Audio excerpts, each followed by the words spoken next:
बड़ा समिट है और ग्लोबली इसका in future for the business in the मरी टाइम इंडिया के लिए और ग्लोबली इसका बहुत ही फायदा हो जाएगा. It is not only the business but it's for the study purpose also. So I thanks for the honourable prime minister Narendra Modi ji and also thanks for the mister Sonowal ji, the ports and shipping ministers. वसुदेव कुटुंबकम a message honourable prime minister has given for the globe. यानी जिस तरह से investors इस summit में आए हैं और जिस तरह का प्रेजेंटेशन यहाँ पे दिया जा रहा है, India is one of the leading country. Thank you so much, sir, for honoring us in the Global Maritime Summit 2023. It's a utmost pleasure to have you here. Please share your experience. कैसा रहा आपका यहाँ पे आके ये पूरा experience? इतने बड़े स्तर पे हमने ग्लोबल समिट को होस्ट किया है मिनिस्ट्री ऑफ पोर्ट और शिपमेंट में. How was your experience? Global maritime summit जो थर्ड जो पोर्ट्स और शिपिंग मिनिस्ट्री ने यहाँ पे ऑर्गेनाइज किया है, मुझे लगता है बहुत ही बड़ा समिट है और ग्लोबली इसका in future for the business in the मरी टाइम इंडिया के लिए और ग्लोबली इसका बहुत ही फ़ायदा हो जाएगा. मैं आज सुबह से मैं जिन दिन से ग्लोबली जो लीडर्स यहाँ पे मरी टाइम से इंडस्ट्री लीडर्स CEOs यहाँ पे आए हैं, उनसे मैं मिला, उनसे डिस्कशंस हुआ. तो definitely it will help us in the maritime business, in the tourism, in all sectors, in a blue economy. In short will say honourable prime minister का जो विजन है कि ब्लू इकोनॉमी के बारे में हमने ठीक से सोचना चाहिए. वाटरवेज हमने जो यूज़ करना चाहिए आज तक एक्सप्लोर नहीं किए थे. इस तरह के जो पोर्ट और ब्लू इकोनॉमी डेफिनेटली एक्सप्लोर कर सकेंगे. और इस मरी टाइम समिट से जितने सारे डिफरेंट स्टॉल्स लगे हैं, डिफरेंट एग्जीबिशंस लगे हैं to exchange the ideas, to exchange the business. In short it is not only the business but it's for the study purpose also. In maritime इसमें study में भी इसका बहुत कुछ फ़ायदा हो जाएगा. सर स्टडी में भी फ़ायदा होगा. हमने ये आपसे मैं खास करके जानना चाहूँगी कि गोवा पोर्ट में भी इतना डेवलपमेंट का स्कोप किया गया है, क्रिएट और किया जा रहा है कंटिन्यूसली. आप उस पर्सपेक्टिव से क्या बताना चाहेंगे? Because that is one of the most favourite place for people to visit and coast line is vast there. तो वहाँ पे आप क्या बोलना चाहेंगे? सबसे पहले गोवा में तो मारमागोवा MPT पोर्ट, ये तो पहले से यानी लिबरेशन से पहले से गोवा मारमागोवा पोर्ट वहाँ पे इंपोर्ट एक्सपोर्ट की एक्टिविटी चल रही है. वैसे भी Goa is connected to the different 30 countries through this port और वाटरवेज की हिसाब से. मुझे लगता है कि इस बार it is for the import export activities, for the tourism purpose and for this all kind of actually जो यानी गोवा शिपयार्ड गोवा में है, national institute of oceanography Goa में है, national institute of polar institute जो गोवा में है.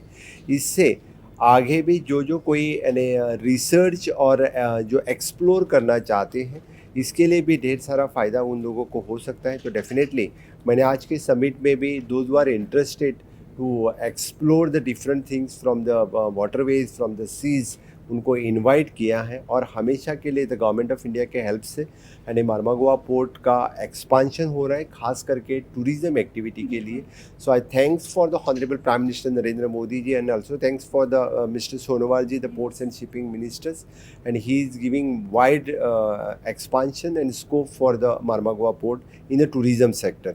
इन फ्यूचर मुझे लगता है कि जिस तरह से एक्टिविटी बढ़ रही है तो गोवा में more and more people will invest in this port section में. ज़्यादा से ज़्यादा लोग इन्वेस्ट करेंगे. सर जिस हिसाब का MOUs हमने आज साइन होते देखा, more than 7 lakh odd crores, I think the marine sector is really going to take a vast expansion. Yes, आपकी बात सही है. ये MPT के भी 2 MOU आज साइन हो चुके हैं. More than approximately the 1,200 crores they are investing in the state of Goa with the MPT port. That will give the boost for the for this upskilling of the youth also.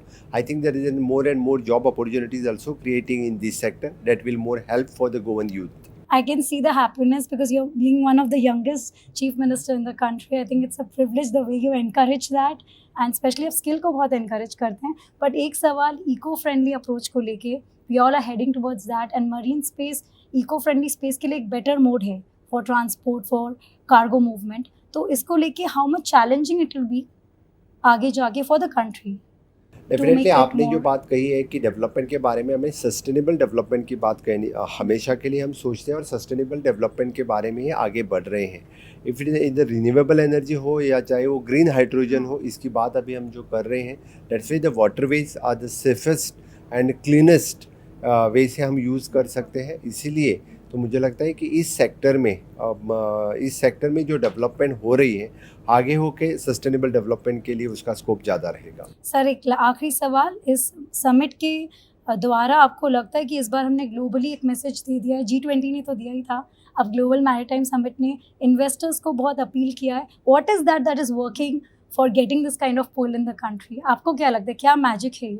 Definitely G20 के बाद one earth one family one future, ये message Vasudev कुटुंबकम, ये message honourable prime minister has given for the globe, for the world. And after this global summit, इसके बाद भी इस sector में भी इंडिया बहुत ही सबसे आगे जा सकता है। ये हमने, मुझे लगता है कि इससे, यानी जिस तरह से इन्वेस्टर्स इस समिट में आए हैं और जिस तरह का प्रेजेंटेशंस यहाँ पे दिया जा रहा है, India is one of the leading country in this sector also. So our magic is all there. Yes, of course. Thank you so much, sir. We wish Goa Port और expand करे, and I think you've always been encouraging youth, being the youth voice of the country. एक message जो आप सबको देना चाहे, especially the youth who really loves you. Definitely मैं हमेशा बात करते आया हूँ कि ऑनरेबल प्राइम मिनिस्टर का जो आत्मनिर्भर भारत मिशन हम जो स्वयंपूर्ण गोवा में वहाँ चलाते हैं, उन्हीं को स्वयंपूर्ण गोवा 2.0 में स्किलिंग, रीस्किलिंग, अपस्किलिंग, इसके ऊपर हम भर दे रहे हैं। और ज़्यादा करके मैक्सिमम यूथ शुड स्किल्ड, तो फिर skilling, reskilling, upskilling of the youth, that is only give the one work culture जो युवकों में बढ़ेगा। और डेफिनेटली हर हाथ को काम देना ज़रूरी है, ना बोल के हाथ दिखाना। That's all. Thank you so much, Mr. Sawant. What a message for everyone. It was a pleasure to have you here. Thank you so much. Thank you.